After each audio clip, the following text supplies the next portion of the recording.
Bon dia, et oui, aujourd'hui je suis dans les Pyrénées catalanes, je suis au lac des Bouillouzes, c'est entre les Angles et Font-Romeu. Donc le barrage des Bouillouzes a été construit pour la production hydroélectrique qui alimentait notamment le petit train jaune qui relie Villefranche de Conflans à la tour de Carol. Derrière moi c'est le Grand Périque, mais moi je vous propose aujourd'hui d'aller faire une randonnée jusqu'au Carlite. Le Carlite c'est le plus haut sommet du secteur. Alors attention, aux Bouillouzes on n'y accède pas comme ça, en saison estivale l'accès est réglementé pour limiter le trop grand nombre de véhicules. Donc il y a des navettes qui sont payantes. Vous pouvez aussi utiliser les remontées mécaniques de la station de Font-Romeu pour y venir par une petite balade aérienne. Et sur les autres périodes, faites attention aussi, le week-end c'est aussi réglementé. Donc je vous invite à vous renseigner au niveau de l'office de tourisme.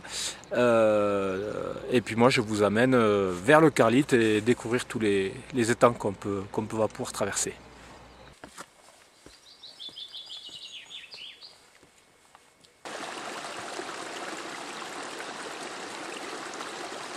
L'itinéraire se déroule dans un décor bucolique. Ruisseaux et lacs, nichés sous une dense forêt de pins accrochés, se succèdent et j'en prends plein les yeux.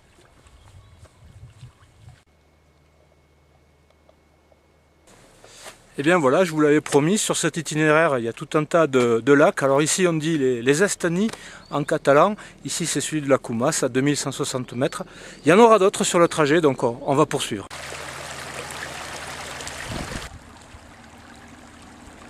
Après l'Estany sec, le paysage s'ouvre et la forêt cède la place aux prairies d'altitude. Le Carlite, l'objectif du jour, est désormais bien visible.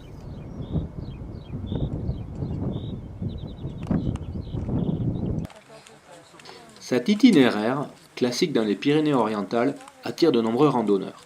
Aussi, il faudra partir tôt pour éviter la foule. Et tôt, c'est plutôt 6 ou 7 heures que 8 heures. Après le dernier étang, celui de Sobiran, les difficultés commencent. Rochers, pierriers et surtout une pente avec un fort pourcentage tranche radicalement avec la première moitié du parcours. Qu'on se le dise, ici c'est la haute montagne et le Carlite ne se laissera pas vaincre facilement. Bon ben voilà, j'ai le souffle un peu court, là je suis dans la cheminée finale qui donne accès au Carlite. Donc faut pas venir trop tôt en début de saison, hein, sinon il doit y avoir pas mal de neige. À ce compte-là, il faut passer en crampons piolés, mais c'est plus de la randonnée. Donc voilà, fin juin, début juillet, en fonction de l'enneigement de l'hiver, c'est parfait. Alors vu que c'est quand même assez raide, ça sera une randonnée qui sera classée difficile, même s'il n'y a pas 1000 mètres. Bon ben je poursuis vers le haut moi, pour atteindre ce fameux sommet.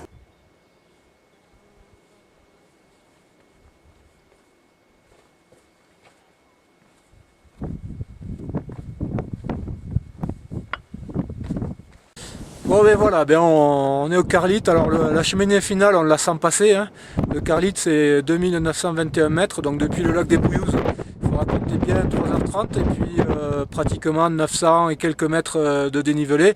Donc comme d'habitude, je vous mettrai tout ça sur le topo à télécharger sur www.escapade.info. Voilà, ça va s'afficher là. Et derrière moi, regardez, c'est les Bouillouzes.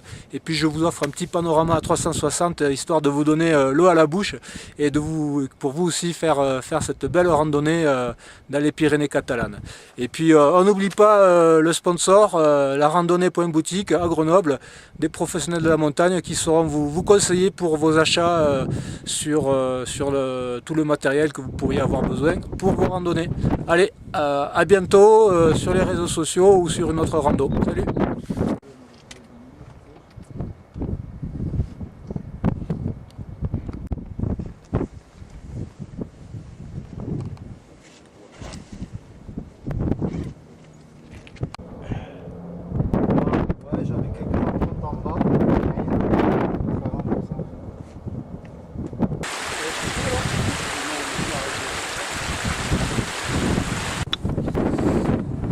Alors pour le retour, je vais vous dire, on redescend par le même itinéraire et à la première intersection je vous propose de descendre par le lac de Sobirans et d'autres lacs, histoire d'en prendre plein les yeux.